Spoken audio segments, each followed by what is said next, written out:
Hello, ഇവിടെ നിന്ന് വെട്ടി വിഴിയിക്കോ. അരമണിക്കൂറെന്നും പറഞ്ഞ് എന്റെ കുഞ്ഞിന്റെ അമ്മയെ വിളിച്ചോണ്ട് പോയിട്ടേ നേരം കുറയായി. ഇറക്കി വിട്. അയ്യോ, അവരച്ഛന്റെ മുറിയില്ല. അതിനെനിക്കെന്താ? മണി 9 കഴിഞ്ഞു. എനിക്ക് കിടന്ന് ഉറങ്ങണം. അല്ലെങ്കിൽ ഞാൻ തന്നെ പോയി വിളിച്ചോളാം. അയ്യോ അയ്യോ, നിക്ക് ഡോക്ടറെ, നിക്ക്.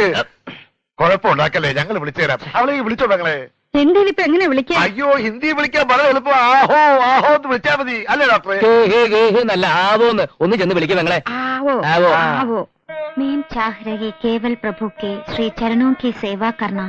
मैं कर लूंगी संतोष मिले यदि गायों की सेवा करना। बोलो मदंग बेटी शबरी, यदि अन्यस्तु तो कौन श्रेष्ठ। तुझ में तो प्रभु ही बोल रहे, निश्चय होगी तू भक्त श्रेष्ठ। आंखों भर आई शबरी की। आवो आवो। ആരാ?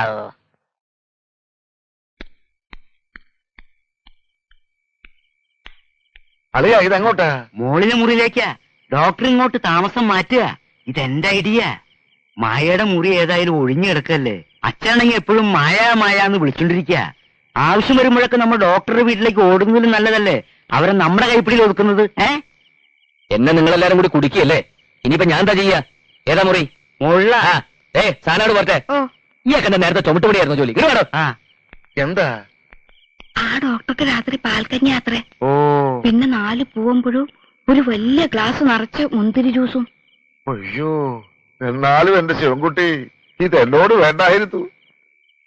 തെരയാവുന്ന സ്ഥലത്തൊക്കെ ഞാൻ തെരഞ്ഞു നോക്കി.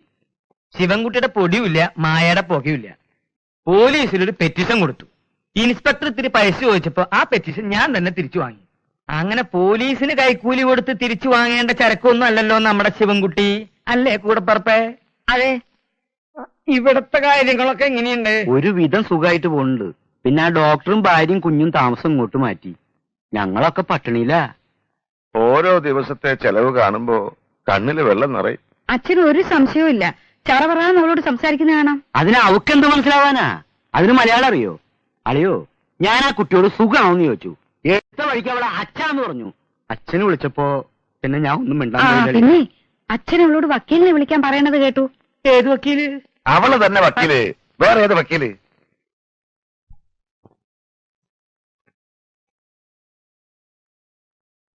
അച്യുതൻകുട്ടി. നാരണക്കുട്ടി. എന്താച്ചാ? മായ എവിടെ? അവളെയും കൂടെ വിളിക്കേ. മായ. മായ എന്ത്? മായ അവള് കുളിക്കാച്ചാ, വിളിക്കണോ? അല്ലെങ്കിൽ വേണ്ട. ഇഷ്ടദാനം പറഞ്ഞു കൊടുക്കുന്ന ഈ നേരത്ത് അവളെന്തിനാ? കേട്ടോ വക്കീലേ, എനിക്ക് മക്കള് 4, 2 ആണും 2 പെണ്ണും. എല്ലാറ്റിലും ഇളയതാ ചിന്നമ്മു. അവളെ വളരെ മുമ്പേ ദൈവം തിരിച്ചെടുത്തു. ചിന്നമ്മു മരിക്കുമ്പോ എന്റെ മായമോള് ദേ ഇത്രേ ഉള്ളായിരുന്നു. ഒരു എലിക്കുട്ടിയെ പോലെ. എന്റെ പ്രാണന അവള്. ജീവന്റെ ജീവൻ.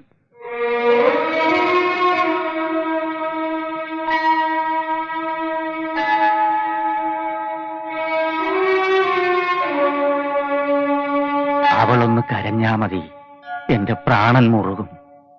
എന്നെ ചതിക്കാത്ത, മറിച്ചൊരു വാക്ക് പറയാത്ത ആ കുഞ്ഞിനുള്ളതാ എന്റെ ശേഷിക്കുന്ന സ്വത്ത് മുഴുവൻ. അവളുടെ കല്യാണത്തിന് മുമ്പ് എനിക്കതൊന്ന് എഴുതി വെക്കണം. ഇതാ, ഇവർക്കെല്ലാം ഞാൻ നേരത്തെ തന്നെ ആവശ്യത്തിലധികം കൊടുത്തിട്ടുണ്ട്. എല്ലാം വായിച്ച് എനിക്കൊരു ഇഷ്ടദാനം എഴുതി തരണം.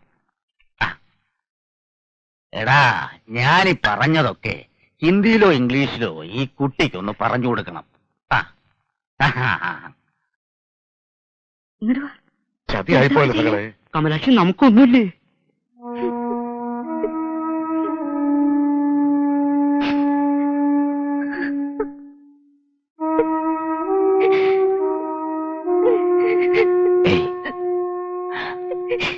ഡോക്ടറെ, ഒരു കാര്യം പറഞ്ഞോട്ടെ. ചോറ്റാനിക്കര പേടാപ്പി കേസ്റ്റേ തോട്ടം അച്യുതൻകുട്ടി എഴുതി രജിസ്ട്രേഷൻ കൊടുക്ക്. ഇതിന്റെ അപ്പുറത്ത് കിടക്കണ വയല് തോട് ഫുള്ളായിട്ട് ഡോക്ടറെ, എനിക്ക് ഇംഗ്ലീഷ് ഹിന്ദി ഒന്നും അറിയില്ല. അച്ഛന് തലയ്ക്ക് നല്ല സുഖമില്ല. ഈ കുട്ടിക്കാണെങ്കിൽ അച്ഛൻ പറഞ്ഞോട്ട് മനസ്സിലായിട്ടും ഇല്ല. ഇഷ്ടദാനത്തിൽ ഇപ്പൊ എന്താ എഴുതി വെച്ചിരിക്കണമെന്ന് അച്ഛൻ അറിയാനൊന്നും പോണില്ല. വടക്കേ വയലും കളപ്പുരയും എനിക്ക് തരാന്ന് അച്ഛൻ പണ്ടേ പറഞ്ഞിട്ടുള്ളതാ. നമ്മൾ തമ്മിൽ ഒരു ചെറിയ അഡ്ജസ്റ്റ്മെന്റ്. ചോറ്റാനിക്കര അച്ഛനൊരു തോട്ടമുണ്ട്. മായക്കൊന്നും നോക്കി നടത്താനാവില്ല. ഡോക്ടർ പറഞ്ഞാൽ ഭാര്യ അത് എന്റെ പേരിൽ എഴുതി വെക്കും. എന്ത് കമ്മീഷൻ വേണമെന്ന് പറഞ്ഞാ മതി.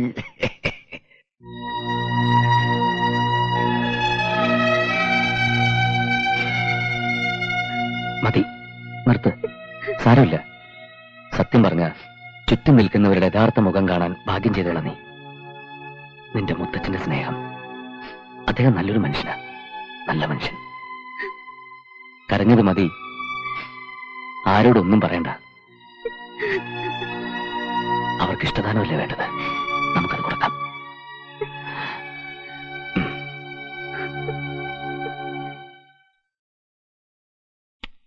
അമ്മയ്യേ, ചിക്കൻ ലാവോ?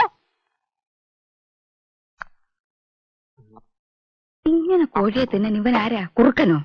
ചാബോല ഒന്നും പറഞ്ഞില്ല പരമാനന്ദജി. നല്ല നാടൻ കോഴിയാണ്. നാണമില്ലാതെ ഞണ്ണം പറഞ്ഞതാടാ കാലാ. ബോല ബോല മേഡം. ഓ, ഇതിനാടി രാജയോഗം എന്നൊക്കെ പറയുന്നത്. നമ്മളെ സഹായിക്കാൻ ദൈവം ശിവൻകുട്ടിയുടെ രൂപത്തിൽ വന്നതാ. അവനില്ലായിരുന്നെങ്കിൽ ഞാൻ ഈ കട്ടിൽ ഇങ്ങനെ നീണ്ടു നിവർന്ന് കിടക്കായിരുന്നോ? ശിവൻകുട്ടിയേട്ടൻ എവിടെയായിരിക്കും പോയിട്ടുണ്ടാവുക? ഇവിടത്തെ വെള്ളം തീർന്നപ്പോ വെള്ളമുള്ള വേറെ സ്ഥലം നോക്കി പോയി കാണും. അവന്റെ കാര്യത്തിലല്ല, അവന്റെ കൂടെ ചാടിപ്പോയ പെണ്ണിന്റെ കാര്യം ഓർത്തിട്ട് എനിക്ക് സങ്കടം. മിക്കവാറും അവൾ അവനെ ഇതിനകം ഉപേക്ഷിച്ച് കാണും. രാത്രി എന്താ കഴിച്ചത്? ഞാനിപ്പൊ പാൽക്കഞ്ഞിയും പഴവും ജ്യൂസൊക്കെ അല്ലേ കഴിക്കുന്നത് മോളെ. ഇതൊക്കെ എപ്പോഴാ കഴിക്കാൻ തുടങ്ങിയത്? നീ നോക്കിക്കോ, ഈ ഡോക്ടർ ഇവിടെ കൊലക്ക് കൊലക്കാൻ പോവല്ലേ. ഇതാണ് വീട്.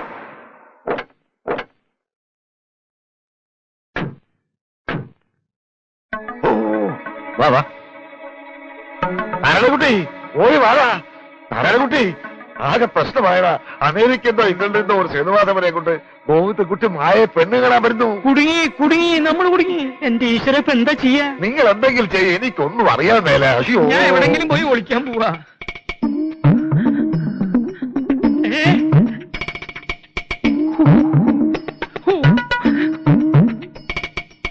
പെങ്ങളെ. ഓ അയ്യോ, നാരായണകുട്ടി ആരും കാണുന്നില്ലല്ലോ. മൂത്തളിയോ? മൂത്തളിന് ഇഷ്ടപ്പെട്ട ഒരു കാര്യം പറഞ്ഞ അത് ഈ ഗോവിന്ദൻകുട്ടി സാധിപ്പിച്ചു തരും. എന്തായി? സേതു മാധവനും മായയും പരസ്പരം ഒന്ന് കാണട്ടെ. ആകെ ഒരാഴ്ചത്തെ ലീവേ ഉള്ളൂ. അതാ പെട്ടെന്ന് വന്ന്. ഇഷ്ടപ്പെട്ട് കഴിഞ്ഞാ പിന്നെ വെച്ച് നീട്ടണ്ട. കല്യാണം വേഗം നടത്തണം. മായ ഏതായാലും ഞാൻ ഇനി ബോംബെക്കൊന്നും അയക്കാൻ ഉദ്ദേശിക്കുന്നില്ല. അയ്യോ, അതൊന്നും പറ്റില്ല. ബോംബെയിൽ എന്റെ ഒരു സിസ്റ്റർ ഉണ്ട്. കല്യാണം കഴിഞ്ഞാൽ അവിടെ ഒന്ന് പോണ്ടി വരും. അതൊക്കെ പോവാന്നേ. സോറി, തൽക്കാലം ഞാൻ എന്റെ ഭാര്യയെ കെട്ടിച്ചുവിടാൻ ഉദ്ദേശിക്കുന്നില്ല. എതിര് പറയരുത്. ഞങ്ങൾ കൂട്ടത്തോടെ ആത്മഹത്യ അതും നല്ലത്. അച്ഛൻ ഞങ്ങളെ പുഴുങ്ങും ഡോക്ടറെ. പുഴുങ്ങിക്കോട്ടെ. സാറിന്റെ കാല് ഞങ്ങൾ കാല് വരെയും പിടിച്ചോ, പക്ഷെ ഭാര്യയെ കെട്ടിച്ചേരാൻ പറ്റില്ല. വെറുതെ അവിടം വരെ വന്ന ഇംഗ്ലണ്ടുകാരനെ ഒന്ന് കണ്ടാ മതി സഹോദര. എന്നാ പിന്നെ നിങ്ങൾക്ക് പോയിന്ന് കണ്ടൂടെ സഹോദരി? അയാൾക്ക് ഇഷ്ടപ്പെട്ടു എന്ന് വെച്ചാൽ ഇവിടെ നിന്ന് രക്ഷപ്പെടാലോ. ഞങ്ങൾ എന്ത് വേണമെങ്കിലും തരാം. ഈ ഒരു സഹായം കൂടി ഡോക്ടറെ ഞങ്ങൾക്ക് ചെയ്തു തരാം. ഇല്ലെങ്കിൽ ഞാൻ ഈ പിടി വിടും. സഹോദരി ആവോ ആവോ, കാല് പിടിക്കാൻ സഹോദരി ആവോ.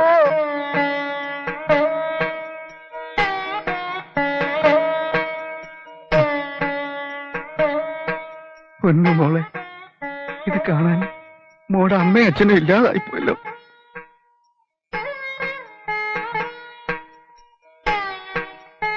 ചെല്ല് മോള് ചെല്ല്.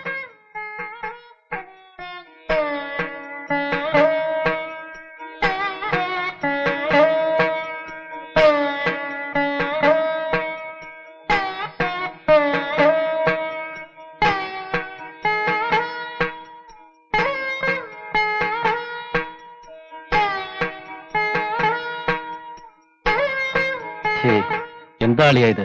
ഇതൊക്കെ കണ്ടുകൊണ്ട് ചിന്നമ്മൂന്റെ ആത്മാവ് സന്തോഷിക്കുന്നുണ്ടാവില്ലേ? ആത്മാവല്ല, ഇതൊക്കെ കണ്ടോണ്ട് പുറത്തൊരു ഡോക്ടർ വന്ന് കയറും പൊട്ടിച്ച് നിൽക്കുന്നുണ്ട്. അയാളങ്ങനെ ഇങ്ങോട്ട് കയറി വരുമെന്ന് എന്റെ പേടി. അവിടെ എന്താ നടക്കണേ? ഓ, പെണ്ണ് കാണാൻ പോയിട്ട് ഒരു മുൻപരിചയമില്ല. ഇതെന്റെ ആദ്യത്തെ അനുഭവമാണ്. മായക്ക് എന്നെ ഇഷ്ടായോ?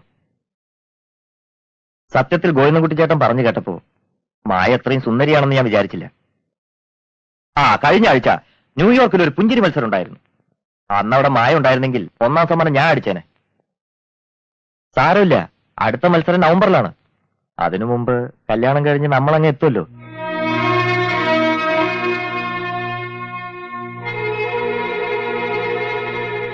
എന്താ മായ, എന്താണെങ്കിലും പറ, ഞാൻ പരിഹാരം ഉണ്ടാക്കാം.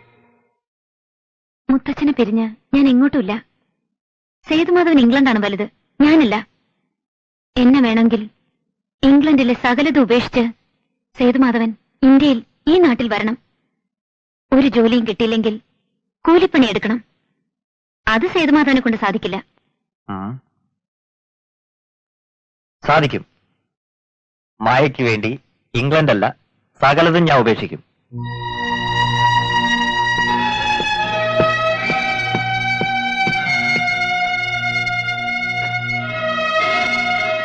മായയ്ക്ക് ആളെ ഇഷ്ടമല്ലോ.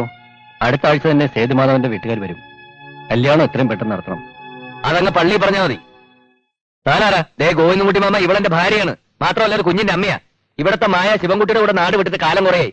അതറിഞ്ഞ ഇവിടുത്തെ മുത്തച്ഛന്റെ കാറ്റ് പോകുന്നു പറഞ്ഞ് ഇവരെല്ലാരും കൂടിയിട്ട് ഇവിടെ വെച്ച് നാടകം കളിക്കുക. ഒരു ഇംഗ്ലണ്ടുകാരൻ ഇവിടെ കല്യാണം കഴിച്ചു കൊടുത്തത് ഈ കുടുംബം കലക്കരുത്. ഇങ്ങോട്ട് വന്ന് പറയട്ടെ.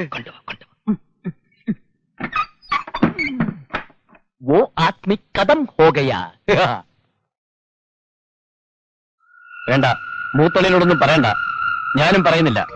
പക്ഷെ ആ ശിവൻകുട്ടി ഉണ്ടല്ലോ, അവനും അവളും എവിടെ ഉണ്ടെങ്കിലും ഞാൻ പൊക്കും. അവന്റെ ശവം ഞാൻ ഈ വീട്ടുമുറ്റത്ത് കൊണ്ടുവന്നിടും.